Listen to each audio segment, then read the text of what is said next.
have the key. Let's use the key on the lockbox. Lockbox unlocked. So, this one candle is different from the others. This candle's coloration is different from the others. Its midsection appears to be darker. The rest of the candles are unscented, but this one has an unusual odor. Fortunately, I can't make out what it is. We'll take it. Yeah, okay, so that's it. I'm going to show this candle to my friend the chef. Maybe the chef will be able to give me more information. So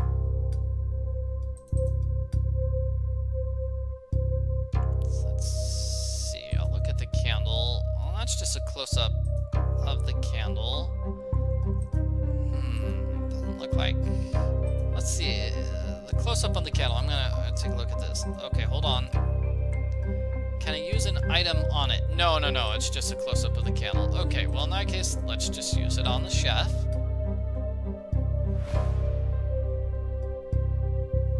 Do you recognize the scent of this discolored part of the candle? Yes, that's just the same faint metallic scent I detected in the air just prior to falling unconscious. It's hard to pinpoint since the substance is meant to be burned, but I'd wager a full purse that what we're dealing with is some form of opium. Opium? Can that be used to induce sleep? I suppose in the hands of a skilled chemist or herbalist, it could be harnessed in such a way. Thank you for your assistance, Chef Chu. Yep, we've only got 2 more clues until we solve this mystery. Oh, man. Just give me a second. I want to save my game.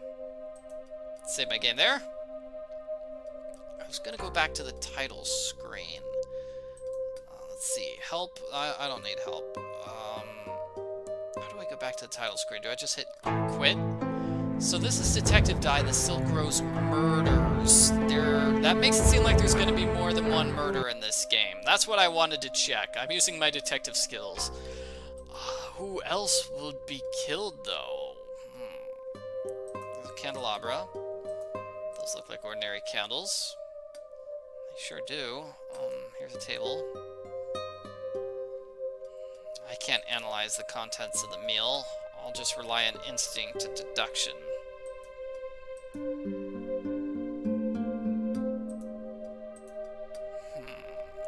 Okay, so it looks like I've seen everything. Let's talk to the minister. His reputation will take a severe blow when the dust settles on tonight's events. If I solve the case tonight, that could contain the damage. How can I help, Detective? Any other thoughts on the case? I suppose I should feel relieved that the killer only intended to kill the ambassador, but I can't help but wonder why the rest of us were spared. The killer obviously had the means to murder everyone here. Why did he choose to let us live? What sort of devious plot were we victims of? Maybe he let you live just so there would be other suspects. Maybe that's what his thought process was. Trying to exonerate himself by casting suspicion on everyone else. I really shouldn't assume that the killer is male, because obviously our maidservant is a possible suspect. Is there anything I could... I mean, she was the one handling the candles, right? So it's very possible. Okay, now I'm already stuck and don't know what to do. Okay, let's talk to everyone here. Tree. It doesn't look like there were any new conversations with those other characters. Here, let's run over to Captain Bay, and maybe we can convince him that we've gotten enough evidence. I'd like to tell you what I've discovered so far.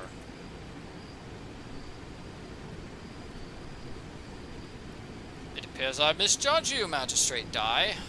Then I trust you understand the gravity of the situation. I certainly do, sir, but the truth is I failed at my job, and now the ambassador's dead. The ambassador was a strict man, but he's always fair and honorable. But I failed him. I failed my country, and now my family will know shame for a generation because of it. If I could only face the killer right now, I would surely... Calm yourself, Captain. Thoughts of vengeance will get us no closer to the truth. Much more hangs on the balance than just your pride. I'm sorry, I shouldn't let my emotions take over. Tell me what you remember. Truthfully, I'm as confounded now as I was when I first fell unconscious. I was standing in the corner of the sitting room, observing the ambassador and the minister, when suddenly I could no longer support my own weight. My head was spinning and my balance was gone. I fell hard to the ground and then blackness. You see this? This bump on my head was not there earlier today, I can tell you that. When you woke? When it became clear the ambassador was not inside the house, I had a hunch he might be here, so I came running immediately. That's when I discovered his lifeless body in the cave. How'd you know he'd be in the grotto? It's just a guess, sir. You see, the ambassador spent much of his time here when he wasn't working. He enjoyed this garden very much, in particular this waterfall. He'd often spend entire afternoons out here and inside the cave. On those days, he seemed peaceful.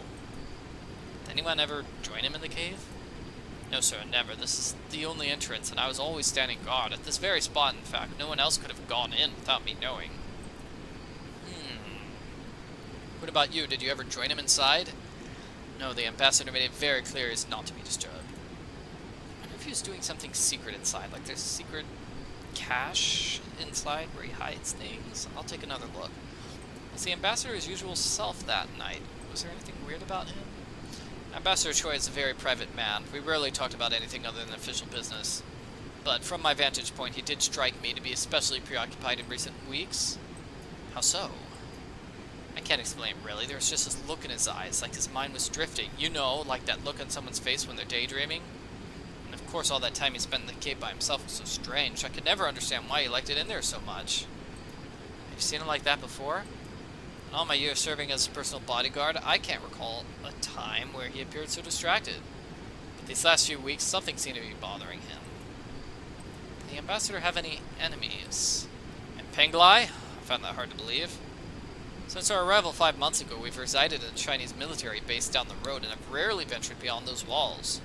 Outside of his regular visits here to work on the treaty, the ambassador is very careful to avoid all unnecessary contact. You could say he spent a lot of time in this compound. Did he have much contact with the staff members? He rarely spoke to them directly. Most of the time, if he had any requests, they were delivered by me. And those were usually the mundane type, like asking the cook to put less salt in his meals, or requesting the maidservant to put his cap out to dry. That reminds me, I need to retrieve the ambassador's cap from the main courtyard. There was a cap by his body, though. Are you sure you're not mistaken? There's already a cap near the ambassador's body. How could it be in the main courtyard? Yes, well, you see, the ambassador's a rather portly man, and on humid nights such as this, he had a tendency to perspire, causing the underside of his cap to become damp. He used to complain about the discomfort, so he usually carried a spare cap with him. It was customary for him to switch to the fresh one before a meal, and it was taken out this evening. Did you ask the maidservant to take it out this evening? Yes, in fact, the maidservant usually came to collect the cap as soon as we arrived. I suppose she picked up the routine pretty quickly. Interesting. So the cap in the cave is the replacement, and the one in the main courtyard is the original he was wearing when he arrived. Yes, that's correct.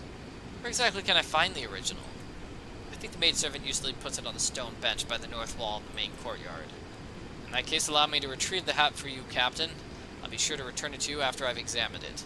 Of course. Thank you, Magistrate Dai. Thank you. I might have more questions later on. It's interesting because we found that threatening note inside the cap, and so that was a replacement cap, not the real cap. Interesting. I don't really see anything else here. Yeah, okay, so there's nothing else to look at here. Let's find this cap, so. It looks like once you gather enough evidence, say you find 2 or 3 of the things on the evidence board, then Bay is going to talk to you. I'm guessing that's the trigger. Okay, let's rush to the courtyard. Come on, I want to get to that cap. I want to check it out. It's really the only clue I've got right now.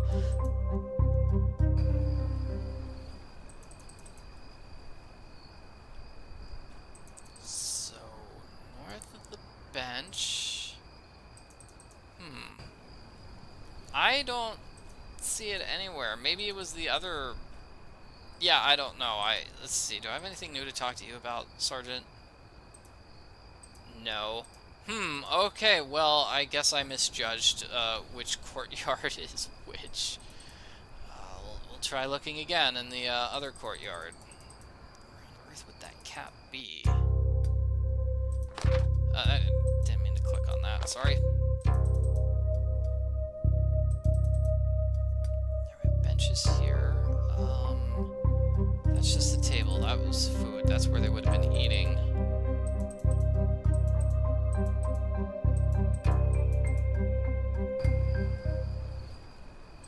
I don't know why that guy would ask me to go to the bench if the cap is on this bench, and there's clearly no cap on the bench, and the bench is really close to him, so why would he send me on a mission to get the cap when the cap is really close by? I don't know where this cap is. I'm going to go back to him and ask again.